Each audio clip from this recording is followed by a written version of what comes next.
September মাস পর্যন্ত এই অবৈধ সরকার আমার নেতাকর্মী সহ বহু সাধারণ মানুষের বিরুদ্ধে 90,000 মিথ্যে মামলা দায় করেছে। 25 লক্ষের বেশি মানুষকে তারা আসামি করেছে।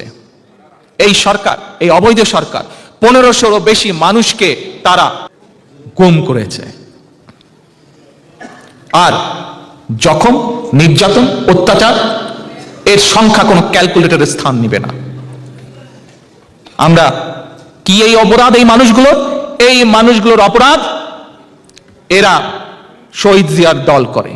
এই মানুষগুলোর অপরাধ তারা এই অবৈধ সরকারের, শেখ হাসিনা এবং তার দলের, তার অবৈধ সরকারের মিথ্যা বিরুদ্ধে রুখে দাঁড়িয়েছিল, তাদের লুটের বিরুদ্ধে রুখে দাঁড়িয়েছিল, তাদের অত্যাচার নির্যাতনের বিরুদ্ধে রুখে দাঁড়িয়েছিল। সাধারণ মানুষকে নিয়ে কথা বলার অধিকার কেড়ে নিতে চাই সেই তার বিরুদ্ধে রুখে দাঁড়িয়েছিল। এই হচ্ছে সেই মানুষগুলো, এই কারণে সেই মানুষগুলোর অবদান। যদি তুমি ভয় পাও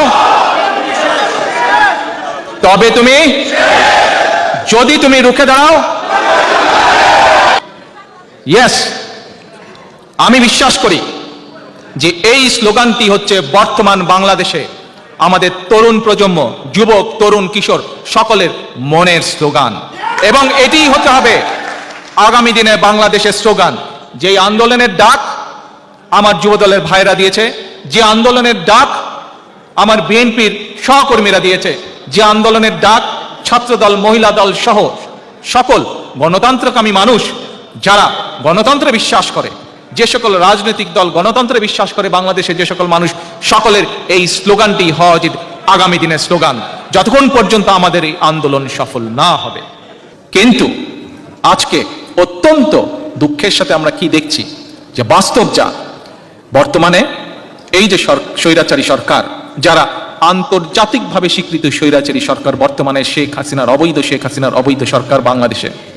আজকে আমরা সকালবেলায় যদি পত্রিকা খুলি, বাংলাদেশের অবস্থান যদি দেখি, বাংলাদেশের রাজনৈতিক বক্তব্যগুলো যদি দেখি, এই স্বৈরাচারী যে সরকার, তাদের যে দল এবং তাদের যে কিছু তাদের সাথে যারা আছে, তাদের লুটপাটের ভাগিদার, এরা ছাড়া বাংলাদেশের প্রতিটি মানুষ, সচেতন প্রতিটি মানুষ, বাংলাদেশের প্রতিটি রাজনৈতিক দল, বাংলাদেশের প্রতিটি রাজনৈতিক দলের কর্মী প্রত্যেকে একটি কথা বলছে। কি সেই কথা? সেই কথা হচ্ছে জনগণের অধিকার, জনগণের কথা বলার অধিকার, জনগণের নিরাপত্তা, জনগণের ভোটের অধিকার, জনগণের বাক স্বাধীনতার অধিকার। এই কয়টি শব্দ ঘুরে ফিরে প্রতিদিন প্রত্যেকটি মানুষ উচ্চারণ করে থাকে। তার মানে কি দাঁড়াচ্ছে? তার মানে দাঁড়াচ্ছে এই কয়টি জিনিস এই স্বৈরাচার সরকারের সময়, এই অবৈধ স্বৈরাচার সরকারের সময়, অবৈধভাবে যারা ক্ষমতা দখল করেছে তাদের সময় এই কয়টা বিষয় অনুপস্থিত। 2009 সালে একটি বিতর্কিত নির্বাচনের মাধ্যমে এই বর্তমানের অবৈধ সরকার যখন ক্ষমতা দখল করলো, সেই সময় এই রং হেডেড শেখ হাসিনার বিরুদ্ধে প্রমাণ সহ 14,000 কোটি টাকার অর্থ আত্মসাৎ বা দুর্নীতির অভিযোগ ছিল। মনে আছে আপনাদের? আমরা কি দেখলাম? আমরা দেখলাম যে ক্ষমতা দখলের সাথে সাথে, ক্ষমতায় আসার সাথে সাথে তারা একটির পর একটি নিজেদের মামলাগুলো তারা ঠিকই সরিয়ে ফেললো, মামলাগুলোকে তারা নষ্ট করে দিল, সরিয়ে ফেললো, মামলার মুখোমুখি তারা আর হলো না। এখন এই মুহূর্তে আজকে বাংলাদেশে এমনকি কোন সাংবাদিক আছেন, এমনকি কোন সংবাদপত্র আছে যে শেখ হাসিনার সেই এর পরে বিগত 10 বছরে যত হয়েছে সেগুলোতে পরে আসবো বা আসলাম না, সেগুলো সবারই আপনাদের জানা আছে। কিন্তু এই যে 2009 সালে যে 14,000 কোটি টাকার অর্থ আত্মসাতের যে দুর্নীতির মামলা তার বিরুদ্ধে ছিল, এইগুলোর ইনভেস্টিগেটিভ রিপোর্ট তৈরি করে অথবা এইগুলো বিষয় সরাসরি দাঁড়িয়ে সরকারকে বা পাবলিকলি কোনো কথা বলা সম্ভব নয়। আজকে আমার প্রশ্ন, আমার জিজ্ঞাসা যুব সম্প্রদায়ের কাছে, বাংলাদেশের তরুণ সম্প্রদায়ের কাছে, যে কি জন্য সম্ভব নয় আজকে কেন সম্ভব নয় এই প্রশ্ন করা। কোথায় আমরা যারা আপাতত এই দেশে আছি, এই দেশে তো আমরা টিভি খুললে দেখতে পাই যে সরকারকে, প্রধানমন্ত্রীকে, যে কোনো নাগরিক, যে কোনো সংসদ, যে কোনো সাংবাদিক যদি কোনো জিনিস মনে করে সে তাদের কাছে জানতে চায়, সরাসরি প্রশ্ন করতে পারে, সরাসরি জিজ্ঞেস করতে পারে। বাংলাদেশে কেন সেটা সম্ভব না? বর্তমানে সরকারের সরকারের একজন বলে উপদেষ্টা, এই উপদেষ্টার বেতন কত? মাসে বলে 1,60,00,000 টাকা। আপনারা তো পৃথিবীর একটি উন্নত দেশে আছেন, একটি উন্নত দেশে আপনারা বসবাস করছেন। কেউ পার্মানেন্টলি আছেন, কেউ হয়তো সাময়িকভাবে এখানে বসবাস করছেন। বহু এখানে মানুষ আছেন যারা বহু বছরের পর বছর ধরে আছেন, ফার্স্ট জেনারেশন, সেকেন্ড জেনারেশন ধরে, থার্ড জেনারেশন ধরে এখানে আছেন। আপনারা ব্যবসা বাণিজ্য, চাকরি বাকরি করছেন এখানে।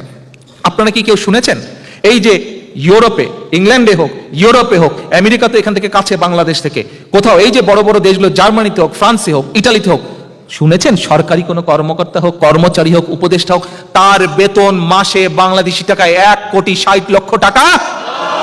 না, এই বিষয়টাকেও লুকিয়ে রাখা হয়েছিল জনগণের কাছ থেকে। সৌভাগ্যক্রমে তাদেরই এই অবৈধ সরকারি এক অবৈধ মন্ত্রীর মুখ থেকে জাতি এটি জানতে পেরেছে। কেন লুকিয়ে রাখার কি হলো? তুমি পাবলিকের মানি দিবে একজন তোমার তথাকথিত উপদেষ্টাকে, আবার তুমি লুকিয়ে রাখবে? এবং যখন এটি ফাঁস হয়ে গেল যে কিভাবে জনগণের টাকা তছরূপ করা হচ্ছে ইন দি নেম অফ উপদেষ্টার বেতন, তখন সেই অবৈধ মন্ত্রীকে সেখান থেকে তারা সরিয়ে দিল, অন্য একটি উসিলা দিয়ে তাকে দেখলাম জেলও খাটালো কয়েকদিন। এই হচ্ছে তাদের নীতি। শুধু তাই নয়, পত্রিকার পাতায় কি দেখলাম? পত্রিকার পাতায় আমরা দেখলাম যে এই রং হেডেড শেখ হাসিনার প্রতিদিনকার আপ্যায়ন বিল কত? 2 লক্ষ টাকা প্রতিদিনকার। আপনারা সবাই বাংলাদেশের মানুষ, আপনারা সবাই বাংলাদেশি। ক্যামেরার ওপারে যারা আছেন, বাংলাদেশ থেকে যারা দেখছেন, আপনাদের কাছে আমার জিজ্ঞাসা, বাংলাদেশে প্রতিদিন 2 লক্ষ টাকা আপ্যায়ন বিল, এটি কি একটি আজব ব্যাপার? এটি তো পাবলিকের পয়সা, এটি তো জনগণের পয়সা, অথচ 2 লক্ষ করে শুধু আপ্যায়ন বিল, বাকি অন্য বিল, অন্য খরচ বাদই দেন। একে তো নির্যাতন, একে তো অত্যাচার, আবার 1,60,00,000 টাকা বেতন, 2 লক্ষ টাকা করে প্রতিদিন আপ্যায়ন খরচ। এই হচ্ছে জাতির উপর স্টিম রোলার চালানো। শুধু কি তাই, তাদের নেতাকর্মী, তাদের মন্ত্রী বলেন, তাদের নেতাদের বিভিন্ন কোম্পানি কি হলমার্ক, ডেস্টিনি, বিভিন্ন নামে একটার পর একটা ব্যাংক কিভাবে খালি করে নিয়ে যাচ্ছে। শুধু ব্যাংক খাত থেকে তারা গত কয়েক বছর, শুধু ব্যাংকের থেকে তারা জনগণের 2 লক্ষ কোটি টাকা গায়েব করে দিয়েছে। বাংলাদেশ ব্যাংক থেকে যে এই যে 800 কোটি টাকা গায়েব হয়ে গেল, আজ পর্যন্ত কি আমরা দেখতে পেয়েছি যে একটি লোককে ধরেছে, একটি গ্রুপকে ধরেছে যে এরা এই কাজটি করেছে, এদেরকে শাস্তি দেওয়া হলো? দেখতে পেয়েছেন? জাতি দেখতে পায়নি। এই যে ব্যাংকগুলো যে ধসে পড়লো, 5,000 কোটি টাকা এই ব্যাংকের নাই, ওই ব্যাংকের 10,000 কোটি টাকা নাই, ওই ব্যাংকের 2,000 কোটি টাকা নাই, যেখানেই তাকাও জনগণের হাজার হাজার কোটি টাকা তসলুপ গায়েব, হাওয়া নাই। এক আশ্চর্য ব্যাপার। লুটপাটের এক মহা উৎসব দেশের মধ্যে, জনগণের সম্পদ লুটের এক মহা উৎসব, কারো কোনো বিচার নাই, কোথাও কোনো জবাবদিহিতা নাই। আশ্চর্য ব্যাপার। শুধু তাই নয়, যে জাদু বলে টাকা গায়েব হয়ে যাচ্ছে, সে জাদু বলে জনগণের যে সম্পদ, জনগণের সম্পদের নামে যে স্বর্ণ রাখা থাকে বাংলাদেশ ব্যাংকের ভোল্টে, সেই স্বর্ণ হয়ে যাচ্ছে তামা। কি আজব জাদু! বাপ রে বাপ, বহু জাদু আমরা দেখলাম, এমন জাদু দেখলাম না।